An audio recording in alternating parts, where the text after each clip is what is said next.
মায়ার নবী রাস্তা দিয়ে হাঁটতেছেন, হঠাৎ করে নজর করে দেখে এক ইহুদি বেঈমান একটা হরিণী, বাচ্চাওয়ালা হরিণী, ওই বাচ্চার মাকে খুঁটির গোড়ায় বেঁধে রেখেছে ইহুদি।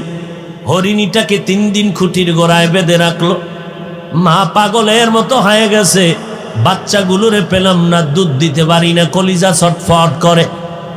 হঠাৎ ওই পথে মায়ার নবী হেঁটে যায়, হরিণী আমার নবীরে মোহাব্বতের সালাম জানায় দিল। সালাম জানাই আবদার জানায়, রহমতের নবী একটু যদি দয়া করতেন, আমাকে একটু ছেড়ে দেন, আমি বাচ্চাগুলোরে দুগ্ধ পান করায় আসবো। নবী চিন্তায় পড়ে গেলেন, আমি যদি খুঁটির গোড়ার থেকে রশিটা ছেড়ে দেই তো মালিকের অনুমতি নেই, হবে না। এখন মালিকের অনুমতি আনতে যেতে হবে। মালিক হলো ইহুদি আর আমি হলাম রাহমাতুল লিল আলামিন। কি করি? আল্লাহ জানায় দিলেন, নবী যান, ইহুদির ঘরে যাবেন, এটা আপনার হেদায়েতের কারণ হয়ে যাবে। নবী দাইয়া ডাক দিয়ে কয়, ইহুদি ভাই, খুঁটির গোড়ায় তুমি হরিণী বেঁধে রেখেছো? বলে হ্যাঁ বেঁধে রেখেছি। কয় একটু সময় ছেড়ে দাও। কে তুমি? বলে আমি আব্দুল্লাহর সন্তান মুহাম্মদ। বলে আমগো বংশের লিডারেরা মোহাম্মদ রে খুঁজে মারার জন্য, তুমি সেই মোহাম্মদ নি? কয় আমি সেই মোহাম্মদ। কেন আসছো? বলে হরিণীটারে 3 দিন বেঁধে রাখছো। বলে হ্যাঁ, একটু যদি ছেড়ে দাও বাচ্চাগুলোর দুগ্ধ পান করাইয়া চলে আসবে। ইহুদি ডাক দিয়ে কয়, রে আব্দুল্লাহর সন্তান, আমি শুনছি আব্দুল্লাহর ছেলে মুহাম্মদের সবাই পাগল বলে, আসলেই তো তুমি পাগল। কারণ একটা হরিণীরে ছেড়ে দিলে বাচ্চারে দুগ্ধ পান করাইয়া আবার চলে আসবে, এটা কেমনে হয়? মায়ার নবী চোখের পানি ছেড়ে বলে, ইহুদি ভাই, তোমার অন্তরে যদি সন্দেহ হয় চলো, আমি মুহাম্মদের জিম্মাদারি দাও, আমার হাতে রশিটা দিবা, আমি রশি হাতের মধ্যে নিয়া হরিণীটাকে ছেড়ে দিব। তুমি ছুরি দিয়া যেই হরিণীর কল্লা কাটবা, ওই ছুরি নিয়ে তুমি দাঁড়াইয়া থাকবা। সময়ের মধ্যে যদি হরিণ এসে হাজির না হয়, যেই ছুরি হরিণের গলায় লাগাইতি, সেই ছুরি আমি মুহাম্মদের গলায় লাগায় দিবি। ইহুদি তরবারি নিয়ে দৌড়ায়, খুঁটির গোড়ায় গিয়া রশিটা ছেড়ে মুহাম্মদের হাতে দিস। মায়ার নবী ডেকে বলে, রে হরিণী, জলদি করে যাবি, তাকায় দেখ, ইহুদি তরবারি নিয়ে দাঁড়াইছে।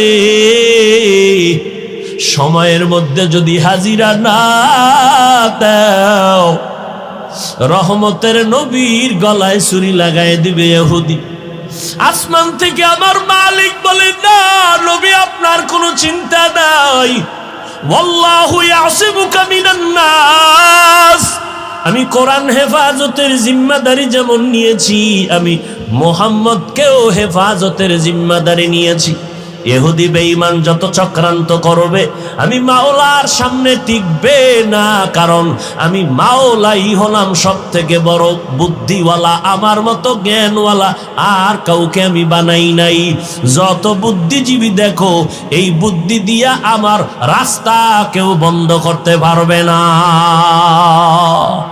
ওয়ামাকারু ওয়ামাকারাল্লাহ ওয়াল্লাহু খায়রুল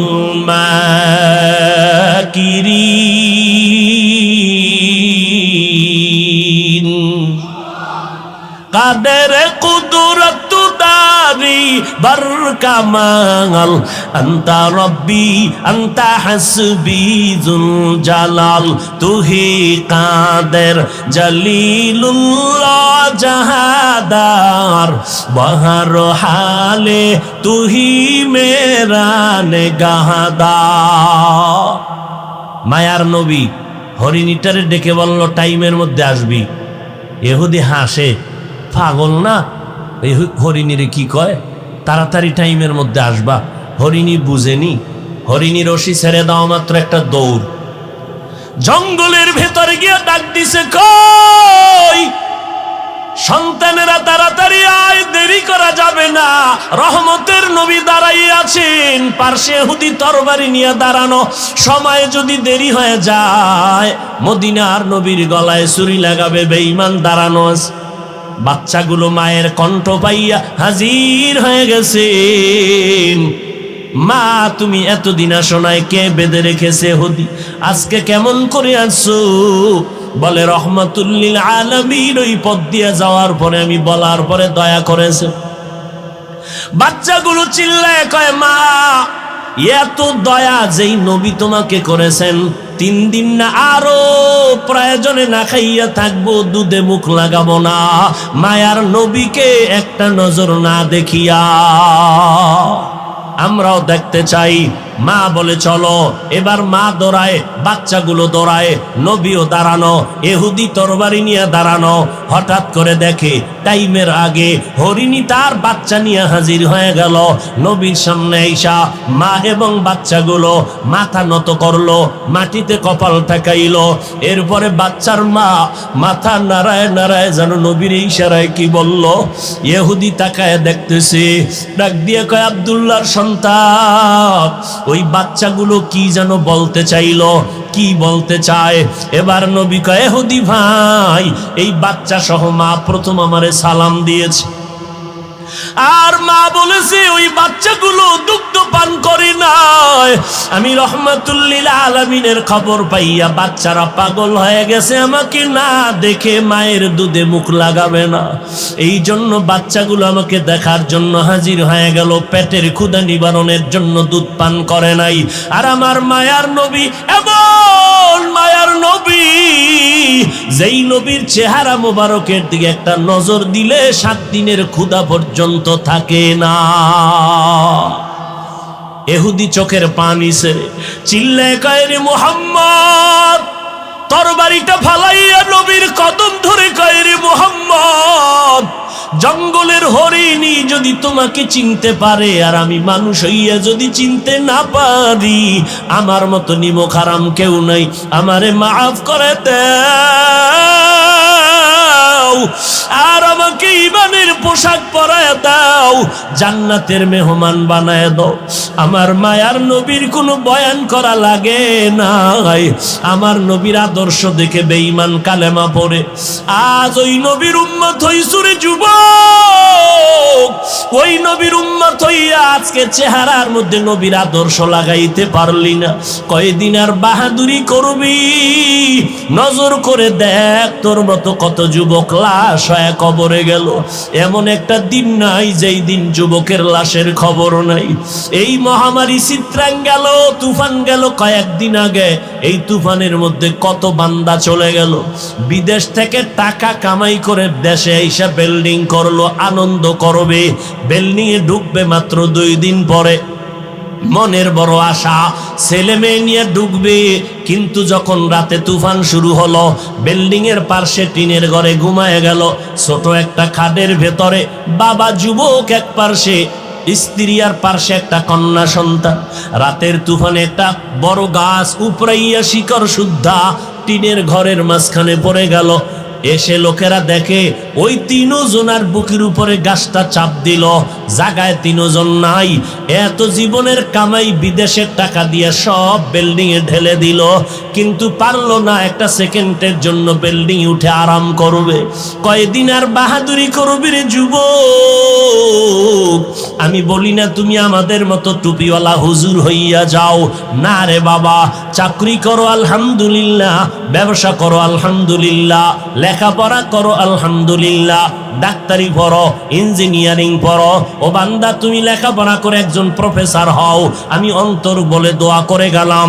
কিন্তু দাবি আমার একটা, মদিনার নবীর আদর্শের মালা গলায় লাগাও। এই পর্দার আড়ালের আম্মা জানেরা, আপনারা নবীদের মা, আপনারা সাহাবায়ে কেরামের মা, আপনারা হাফেজে কোরআনের মা, ওলামায়ে আহলে হকের মা, দামি দামি আদর্শ সন্তানের মা। আপনারা খাদিজা রাদিয়াল্লাহু আনহার মতো নারী, ফাতেমা রাদিয়াল্লাহু আনহার মতো নারী, আয়েশা রাদিয়াল্লাহু আনহার মতো নারী, ও আম্মা জান, একটা সন্তান কি পারেন না আদর্শওয়ালা বানায় যাবেন? ডাক্তার হবে, আপনার সন্তান শিখাবেন, আপনার সন্তান ডাক্তারি করিয়াও কোরআন পড়ে পড়ে আপনার জন্য দোয়া করবে। ও আল্লাহর বান্দিরা, ও যুবক, ও বৃদ্ধ বাবাজি, এখনো সময় আছে, তওবা করে নাও। বলবা হুজুর তোমাদের মতো সম্ভব না। না, আমাদের মতো হওয়ার কোনো প্রয়োজন নাই। তোমার লাইনে তাকায় দেখো, তোমার মতো যুবক জীবনে কোনোদিন মাদ্রাসায় যায় নাই, আলিফ বাতা কোনোদিন পড়ে নাই, স্কুলে পড়ে, কলেজে পড়ে, এক বেলার নামাজও বান্দা বাদ দেয় না। যুবকেরা আল্লাহর মহাব্বতে সত্য কথা বলো, আছে না নাই? তুমি নিজে কেন পারবা না? আমার ঘুমের সময় নিজেরে প্রশ্ন করো, তোমার মতো যুবকটা স্কুল কলেজে পড়ে যদি নামাজ পড়ে, তুমি কেন পারো না?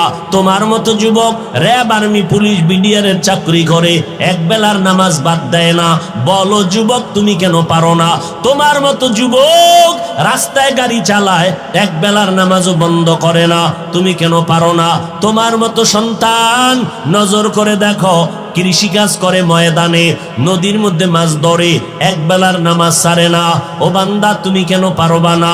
তোমার মতো বান্দা নজর করে দেখো, ব্যবসা করে, কত কোটি টাকার মালিক, এক টাকাও হারাম খায় না, নামাজ ছাড়ে না, তুমি কেন পারবা না রে বাবা? অনুরোধ করে বলছি, দলাদলি বুঝি না রে বাবা, আল্লাহর গোলাম হও, নবীর আদর্শের মালা গলায় লাগাও। ওই স্কুল কলেজে পড়ো, চাকরি করো, ব্যবসা করো, পেছনের গুনাহ থেকে তওবা করে আল্লাহকে বলো, আল্লাহ আজকে থেকে আর নামাজ ছাড়বো না, বেপরদায় চলবো না, মা বাবাকে কষ্ট দিব না, নবীর তরিকার বাহিরে চলবো না। আল্লাহর মোহাব্বতের জন্য বান্দা তুমি যদি নিজেকে তৈরি করে নিতে পারো, আজকে যদি তওবার নিয়ত করো, জীবনটা চলিয়া গেল, আর নামাজ ছাড়বা না। মদিনার নবী বলেন, আমি মুহাম্মদ বড় ভয় ভীত, সন্ত্রস্ত, বড় শঙ্কিত। বনি ইসরাইলের হিংসা আর ফাসাদের কারণে দল হয়েছিল ৭২। আমি মুহাম্মদের উম্মতের আরো ভয়, দল একটা বেড়ে যাবে। কত হবে? কুল্লুহুম ফিন্নার ইল্লা মিল্লাতান ওয়াহিদা। সব দলের লোকেরা জাহান্নামে যাবে, এক দলের মানুষ জান্নাতে যাবে।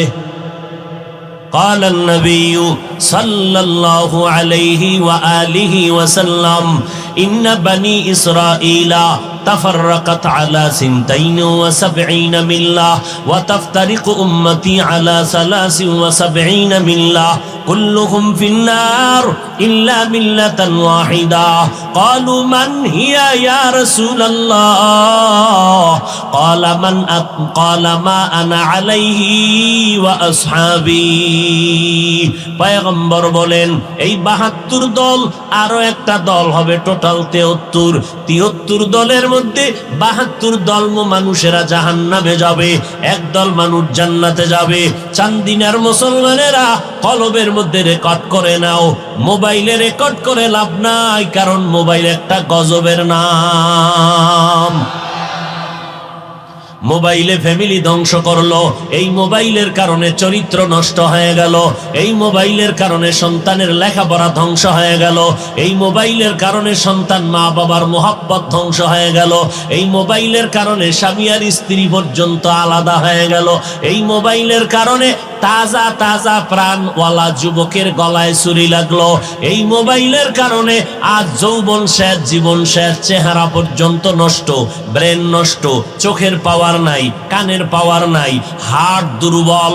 ও বান্দা, রাতের দেওয়া আল্লাহর নেয়ামতের ঘুম নাই, অথচ সারাদিন 12 ঘন্টা যদি তুই ঘুমাও, রাতের 1টা ঘন্টার বরকত 12 ঘন্টায় পাবি না।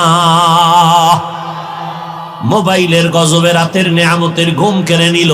সমস্ত দুনিয়ার স্বাস্থ্য বিজ্ঞানীরা বলে, সারা রাতের ঘুম সারা দুনিয়ার মানুষের জন্য শরীরের মহা ঔষধ। আর সেই নেয়ামতের ঘুমটা কাটাইলি না, ঘুমাইলি না, সজাগ হইয়া কাটাইলি, কি করে? মোবাইলের স্ক্রিনে তাকাইয়া কবিরা গুনার প্র্যাকটিস করে। বেগানার চেহারা দেখে দেখে কাটাইলি, আয়নার সামনে তাকায় দেখ তোর চেহারায় কোনো আকর্ষণ নাই, কাটন হয়ে গেছো। আবার নবীর সুন্নতের জবাই করে বেঈমানের পা চাটা গোলাম হইয়া চুলগুলো কেটে ভাল্লুক আর ইন্দুর বান্দর হয়ে আছো। চুল কাটার মধ্যে কি আমার মদিনার নবীর আদর্শ নাই? মদিনার নবীর আদর্শ বাদ দিয়ে কেন বেঈমানের পা চাটা গোলাম হয়ে গেলা? আবার যদি চাপাবাজি করো আমি নবীর আশিক, কিয়ামতের ময়দানে আল্লাহর নবী বলবেন যা ভেগে যা, আমার সুন্নত জবাই করেছ। আমি নবী বলে দিলাম তুই আমার উম্মত না, আমি তোর নবী না। ৭২ দল জাহান্নামী, এক দল মাত্র। কথাগুলো ভালো করে রেকর্ড করেন কলবে, ভালো করে। এই যে ৭২ দল জাহান্নামী, এরা কেউ হিন্দু না, এরা কেউ বৌদ্ধ না, এরা কেউ খ্রিস্টান না, এরা কেউ ইহুদি ধর্মের লোক না। এই যে ৭২ দল জাহান্নামী হবে, সব হবে মুমিন মুসলমান। সব কি? মুমিন মুসলমান। একদল মুমিনেরা জান্নাতে যাবে, ৭২ দল মুমিনেরা জাহান্নামে যাবে। কেন? কয় মুমিন দাবি করছে নামাজ পড়ে নাই, মুমিন দাবি করছে রোজা রাখে নাই, ইমানদার দাবি করেছে নবীর সুন্নত মানে নাই, ইমানদার দাবি করেছে হালাল উপার্জন পেটে ঢুকায় নাই।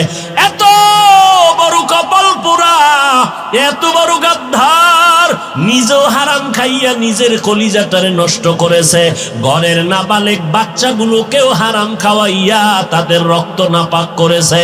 এর মতো আল্লাহর দুশ্মন, মানবতার দুশ্মন এই জমিনে কেউ হতে পারে না।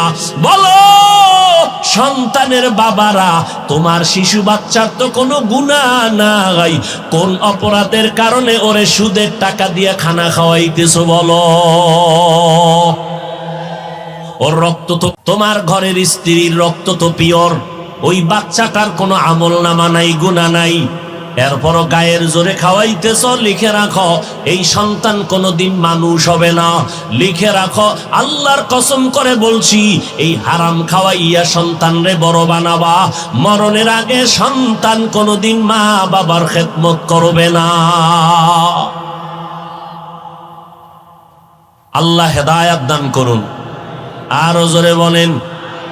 অন্যায় করে বাবায়, সন্তানের উপরে কেন বিপদ?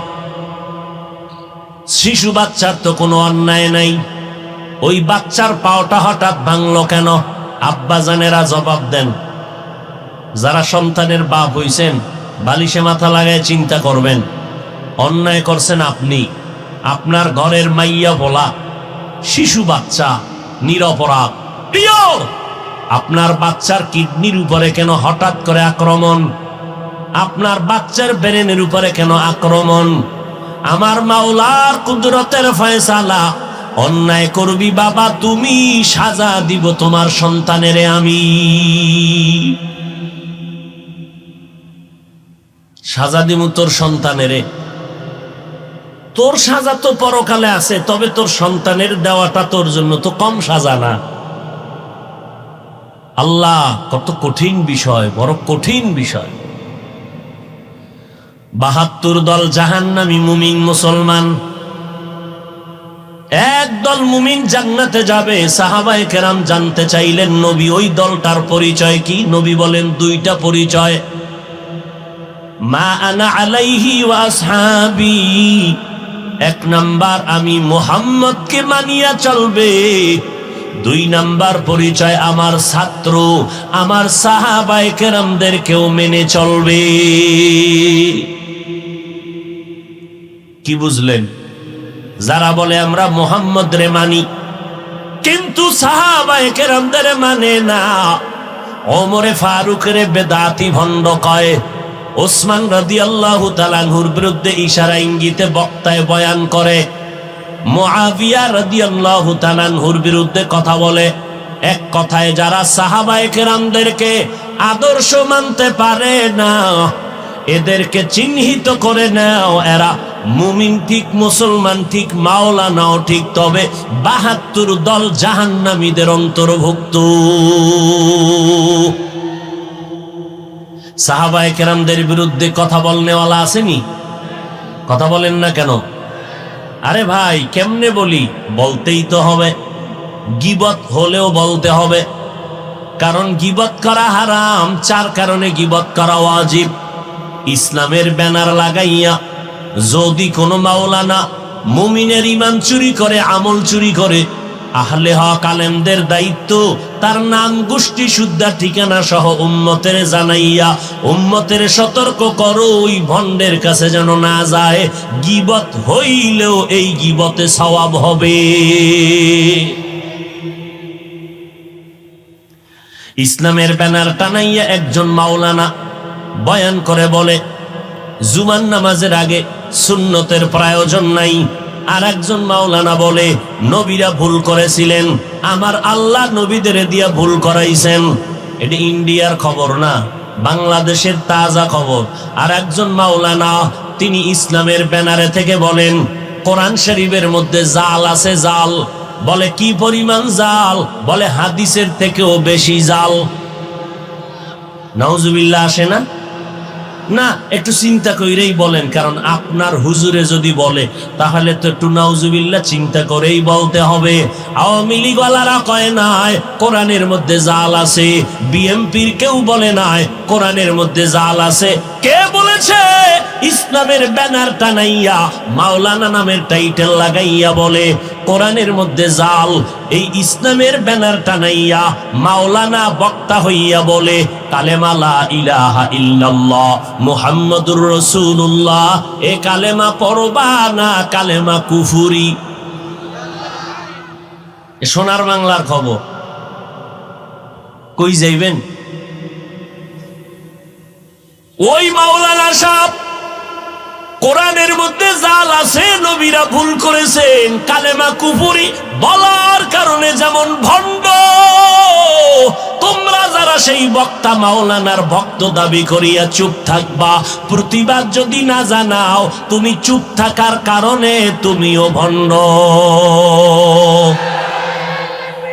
মেরা এজাজো করদন বেহিসাব খলকে রাদাদন জওয়াবে বাসওয়াব হক নাদারাত দোস্তে খলকা জারেরা নিস্তে ই খসলত একে দিনদারেরা। বেঈমানের কাছে তাবলীগ করব। এই তাবলীগের দুশমনেরা কয়, তোমরা মুসলমানের কেন তাবলীগ করো? তোমরা হিন্দুদের কাছে যাও, হিন্দুদেরকে দাওয়াত দাও, খ্রিস্টানদেরকে দাওয়াত দাও, তাদের কাছে আমার মোহাব্বতের দাবি। আমারে তোমরা মিলিয়া সবাই হিন্দু পাড়ায় পাঠায় দাও, যাব। আমাকে তোমরা খ্রিস্টান পাড়ায় পাঠাও, গির্জায় গিয়া দাওয়াত দিব। কিন্তু কখন? 12টা মাস হজুরের পরে বয়ান, জহুরের পরে বয়ান করলাম বিবারিয়া নবীনগর, এখন বয়ান করি এখানে, আগামী আবার রাত্রে চলে যাব আর এক জায়গায়। 12টা মাস 365 দিনের একটা দিনও কম নাই। ফজরের পরে বয়ান, মাগরিবের পরে বয়ান, এশার নামাজের পরে বয়ান। পারলে মানুষ চায় ফজরের আগে বয়ান দিবেন, রাত্র 3টায় দিলেও নিবে, রাত্র 4টায় দিলেও নিবে। এই বয়ানগুলো কারে করি? মুসলমানের এই তো করি, পায়ে দইরা দইরা বয়ান করি। মনে হয় জানো আপনাদের টাকার কেনা গোলাম আমি, এত বিনয় হইয়া বয়ান করি, পায়ে ধরে ধরে বয়ান করি। বয়ান করে কি বুঝাই জানেননি? চরমনাই না গেলে জাহান্নামে যাবে, তাবলীগ না করলে জাহান্নামে যাবে। এই কথা তো একবারও বলি না। পাঁচকল্লি টুপি মাথায় না দিলে জাহান্নামে যাবে, একবারও বলি না। কওমি মাদ্রাসায় না পড়লে গুনাহ হবে, একবারও বলি না। এত চিল্লাইয়া 12টা মাস খানা নাই, ঘুম নাই, এত কষ্টের উপরে কষ্ট। ও আল্লাহর বান্দারা, বুঝাইয়া এত চিল্লাইয়া 2টা স্লোগান অন্তরে ঢুকাইতে চাই। ও দুনিয়ার নবীর আশিকের দল, 2টা স্লোগান কলবের মধ্যে ঢুকাও। যতদিন বেঁচে থাকবা গোলামি করবা আমার আল্লাহর, যতদিন বেঁচে থাকবা আদর্শ মানবা মদিনাওয়ালার। আর কারো গোলামি করা যাবে না, আর কারো আদর্শ মানা, কোন পীর সাহেবের গোলামি করা যাবে না, হারাম। কোন পীরের আদর্শ মানা যাবে না, হারাম। আল্লাহর গোলামি কেমনে করবা? অন্ধের মতো, অন্ধের মতো গোলামির ব্যাখ্যা হলো কোনো প্রশ্ন নাই, এটা এমন কেন, ওটা এমন কেন। অন্ধ ভক্ত হইয়া আল্লাহর গোলামি করবা, অন্ধ ভক্ত হইয়া নবীর আদর্শ মানবা, প্রশ্ন করা যাবে না নবী এমন কেন বললেন, নবী এমন কেন করলেন। অন্ধ ভক্ত হইবা দুইজনার, একমাত্র আল্লাহ আর নবীজির। আর দুনিয়াতে কারো অন্ধ ভক্ত হওয়া জায়েজ নাই, হারাম। আব্বা আম্মার ভক্ত হও, তবে অন্ধ না। পীর সাহেবের ভক্ত হতে পারবা, তবে অন্ধ না। ওস্তাদের ভক্ত হওয়া জায়েজ, তবে অন্ধ না। বক্তা সাহেবের ভক্ত হবেন, তবে অন্ধ না। তো কেমন ভক্ত? চোখ কান খোলা রাইখা ভক্ত হব।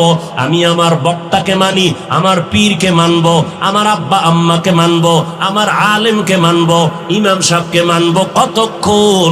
আমার আল্লাহ আর নবী মানবেন যতক্ষণ। এর থেকে আর সহজ কথা আছে? বলেন।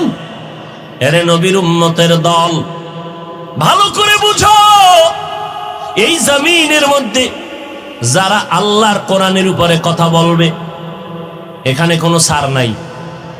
যারা আমার নবী নিয়ে মন্তব্য করবে উল্টা, এখানে কোনো ছাড় নাই। কথা ঠিক নেই?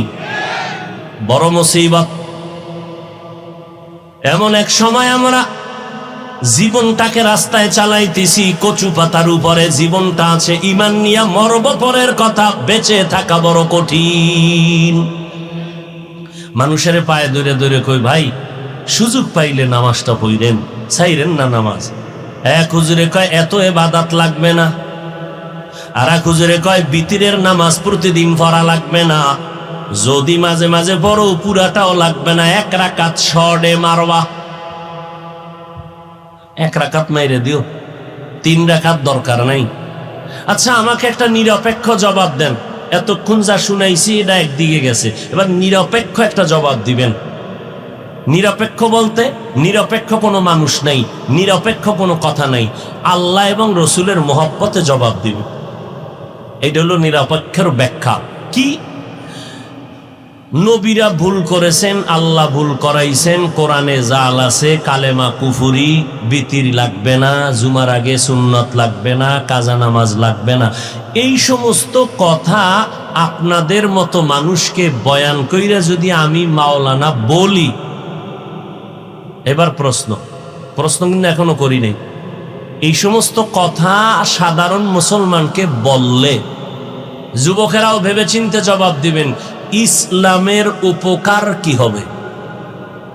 এই প্রশ্ন আমার, খুব চিন্তা করে বলবেন। কাজা নামাজ লাগবে না এই কথা বললে ইসলামের লাভ কি? হ্যাঁ, নবীরা ভুল করেছেন, সাহাবায়ে কেরাম ভুল করেছেন, এই সমস্ত বয়ান আপনাদের শুনাইলে ইসলামের উপকার কি বলেন তো? কোরআন শরীফে জাল আছে, এই কথা বলার দ্বারা ইসলামের লাভ কি? হ্যাঁ, আহা, আশ্চর্য হওয়ারও তেমন কিছু না, কারণ 1500 বছর আগে রসুল ইনজেকশন দিয়েই গেছেন। قال النبي صلى الله عليه وآله وسلم ألا إن شر الشر شرار العلماء وإن خير الخير خيار العلماء। এ দুনিয়ার উম্মতের দল, দুনিয়াতে উলামা থাকবে 2 দল, এক দল ভণ্ড আর এক দল হক। উলামা এক দল ভণ্ড, এদের মতো খারাপ আলেম মানুষ জমিনে আর কেউ হবে না। আবার এক দল উলামা থাকবে চূড়ান্ত ভালো, এদের মতো ভালো মানুষ জমিনে আর থাকবে না। প্রশ্ন বড় জটিল। হাফিজ ভাই, মদিনার নবী উলামায়ে কেরামদেরকে মাথার মুকুট বললেন, কলিজা মেনে নিল, দিলটা শান্ত হলো, কিন্তু উলামাদের এক দলকে নবী খারাপ বললেন কেন? তার 1 সেকেন্ড 5 সেকেন্ডে জবাব নিয়ে নাও। এই জমিনে লক্ষ লক্ষ গাঞ্জাখোরেরা, মদখোরেরা, জুয়া খেলনেওয়ালারা ইসলামের যেই পরিমাণ ক্ষতি করতে না পারবে, একজন টুপিওয়ালা ভণ্ডের দ্বারা ইসলামের ক্ষতি আরো 1000 গুণ বেশি হয়ে যাবে। আল্লাহ হেদায়াত দান করুন। আল্লাহ মুমিনকে কেন বললেন সাহায্য কামনা করো? বেঈমানকে কেন বলেন নাই? বেঈমানেরা জান্নাত পাবে না, জান্নাত পাবে শুধু মুমিন। আবার মুমিনের মধ্যে ৭২ দল জাহান্নামী, এক দল জান্নাতি। ওই এক দলের পরিচয় শুধু মুহাম্মদ রে মানলে হবে না, সাহাবায়ে কেরামদেরকেও মানতে হবে। যারা হজ করছেন এরকম কোন আশেক থাকলে একটু বেয়াদবি মাফ করবেন, হাত দেখাইতে লজ্জা হবে। দেখান তো কারা হজ করে আইছেন, মক্কা মদিনায় গেছেন, আল্লাহ কবুল করেন। এত কম মানুষ, হাত নামান। আজকে থেকে নিয়ত করবেন, হজ ফরজ হয়ে রয়েছে খবর নাই, আসলে কপালে থাকতে হবে। তো বিষয়টা হলো এইটা, হজের টাকা আছে অনেকের, কপালে নাই, যাবে কেমনে? টাকা আছে, কয় যাও না কেন? কয় আব্বা আম্মারে না নিয়ে কেমনে যাই? শয়তানে লাগাইছে এক পেস। এবার মা বাপ মরে গেছে, এবার চলো, কেন মাইয়া বলা ছোড়ো, কেমনে যাই? আর এক পেস। সন্তান বড় হয়ে গেছে, এখন চল, কয় না বিয়া না দিয়ে কেমনে যাই? এইরকম প্যাচে প্যাচে আল্লাহর বান্দা হজের বাইতুল্লাহর কিনারায় যেতে পারে না। এরে নবীর উম্মতের দল, আমার আল্লাহ বলেন, দুনিয়ার মানুষ তোমরা সাহায্য কামনা করো কেন? আমি আল্লাহ তোমাদের এত দুর্বল করে বানাইছি, এত দুর্বল করে আমি কোন প্রাণী জমিনে বানাই নাই। ওয়াকুলিকাল ইনসানু যায়ীফা, মানুষ বড় দুর্বল। কেমন দুর্বল? খানার বেলায় দুর্বল, ঘুমের বেলায় দুর্বল, কথা বলতে দুর্বল, হাঁটার বেলায় দুর্বল। ঢাকা চিড়িয়াখানায় লেখা আছে একটা বাঘের দৈনিক খাদ্য 17 কেজি গোশত। আসেনি চান্দিনা কোনো খাদক 3 বেলায় 17 কেজি মারবে? নাই। হুজুর না থাকলে কি হইব? চান্দিনা থানার ডায়েরি ফিল আপ হয়ে গেছে, মামলা আর হামলা। খাই জিন্দেগির জন্য পারে না আদা পোয়া, কিন্তু 1.5 কেজি লয়ে টানাটানি। ডাক্তার রেড সিগন্যাল দিছে, মিষ্টি খাবি না, খাইলেই গজব আসবে। রোগ আছে না নাই? আল্লাহর বান্দারে কে ফিরায়? শুনছে মিলাদুন নবীর জেলাফি দেয়, সবে বরাতের জেলাফি, দৌড়াইয়া মসজিদে হাজির। হ্যাঁ গিয়া জেলাফি খাইতে গেছে, 1 ফোঁটা লইছে, নিয়া বগলের তলে নিয়া আর 1 হাত বাড়ায় দিছে, আর 1 ফোঁটলা নিবে। এক বেচারা পিছনে তাকায় দেখে আমি একটাই পাই নাই, এ 2টা লয়ে টানে কেন? বগলের তলের লয়ে দিছে, দৌড় ধরছে পিছন দিয়া তারে, দইরা হোমানে কিলাকিলি, জেলাফি পায়ের তলে ভর্তা। এমন কিলাকিলি লাগছে না জেলাফি ভাইলো না আরামে দুটো কথা বলতে পারলো, এমন কিলাকিলি। মসজিদ থেকে বাইর হইয়া আসমানের ডাকায় কয়, আসমানের দিকে নজর করে, আল্লাহ তুমি আসনি? কয় আসি। এই মসজিদে আর আইনো না খোদা, জেলাফি পাইলাম না কেন? এর নাম বাঙালি। এর নাম কি? বাঙালি। আমরা খানার বেলায় বড় দুর্বল। বড় বড় সমুদ্রের ভেতরে বড় বড় মাছ আছে, নীলতিমি। একটা নীলতিমির দৈনিক খানা 1000 কেজি চিংড়ি মাছ। কে খাওয়ায়? বড় বড় পাহাড়, কোহে কাফ, ওই পাহাড়ে প্রাণী বসবাস করে, সিমরক। একটা সিমরগের জন্য দৈনিক খানা 40টা মোটা তাজা হাতি। কে খাওয়ায়? সমুদ্রের একটা মাছ না খাইয়া মরে না, জঙ্গলের কোনো প্রাণী না খাইয়া মরে না। আশরাফুল মখলুকাত মানুষ কেন না খাইয়া কষ্ট পায়? গাদ্দারি করো যে, এই জন্য। জঙ্গলের প্রাণী আল্লাহর ডিউটি পালন করে, কারোর সাথে বেয়াদবি করে না। নদীর মাছ বেয়াদবি করে না, এই জন্য ওদের রিজিক বন্ধ হয় না। আর মানুষ, আমার আল্লাহর দেওয়া বাতাস, আমার আল্লাহর দেওয়া সূর্যের আলো, চাঁদের আলো, এত নেয়ামত পাইছো। এই জমিনটা নিজের টাকা দিয়ে কিনছেন, রেজিস্ট্রি করলেন, করিয়া এবার মিস্ত্রি ভাড়া করলেন, রড সিমেন্ট বালু দিয়া 3 তলা বিল্ডিং করলেন, ডুপ্লেক্স। বিল্ডিং করার পর প্যান্ট শার্টটা ইওয়ালাও বিচারায় কয় ট্যাক্স দিবা আগামী বছর। আরে আমার টাকা, আমার বিল্ডিং, মিস্ত্রি খরচ আমার, রড বালু সিমেন্ট আমার, ট্যাক্স নিতেছে সরকার। আল্লাহ কয় নজর করে দেখ, তোর টাকার বাড়ি করার পরেও শান্তি নাই, সরকার ট্যাক্স নেয়। আর আমি আল্লাহ আমার জমিনটা তোদের ফ্রি দিয়ে দিলাম, কোনো ট্যাক্সই নাই। আমি আল্লাহর এখনো চিনস না রে নিমক হারাম। আমি আল্লাহ কেমন দয়াময়, তোর শ্বাস করতে কষ্ট হয়, হসপিটালে দৌড়ায় গেলি, অক্সিজেনের পাইপ লাগাইলো, কম্পিউটারে টাইম উঠলো, বিল দিতে হয়। আল্লাহ বলেন নজর করে দেখ, আমি আল্লাহ তোর জন্য বাতাসটারে ফ্রি বানায় দিলাম, কোনো বিল নাই। পানি দরকার, দোকানে যাবি, পানির বোতল 10 টাকা 15 টাকা, আমি আল্লাহ পানিটারে তোর জন্য ফ্রি বানায় দিলাম। ও বান্দা নজর করে দেখ, সূর্যের আলো ধরে ধরে মানুষেরা এটাকে বিদ্যুৎ আবিষ্কার করে ঘরে ঘরে বিদ্যুৎ দিয়া মাসে মাসে বিল নেয়। আল্লাহ কয় আমার সূর্যের আলো বান্দা তোদের জন্য ফ্রি দিলাম, 1 টাকাও জীবনে বিল চাইলাম না। কেন? আমি আল্লাহ তোদের বেশি মোহাব্বত করি, এই জন্য সব ফ্রি দিয়া দিলাম। আল্লাহ আমাদের বেশি মোহাব্বত করেন, এই জন্য এত অন্যায় করার কারণেও আল্লাহ রাগ করেন না। আবার আর এক জায়গায় আর একটা মোহাব্বতের লোক আছে, রাহমাতুল লিল আলামিন, তিনি আমাদের নবী। এই জন্য অন্য নবীর উম্মতেরা গুনাহ করলে চেহারা পাল্টায়া যাইতো, আমরা আখিরি নবীর উম্মত হওয়ার পরে গুনাহ করার কারণে চেহারা কেন পাল্টায় না? একমাত্র রাহমাতুল লিল আলামিনের উম্মত হওয়ার বরকতে। কিন্তু চিনলি না রে মানুষ, ওই নবী কেমন, যেই নবীকে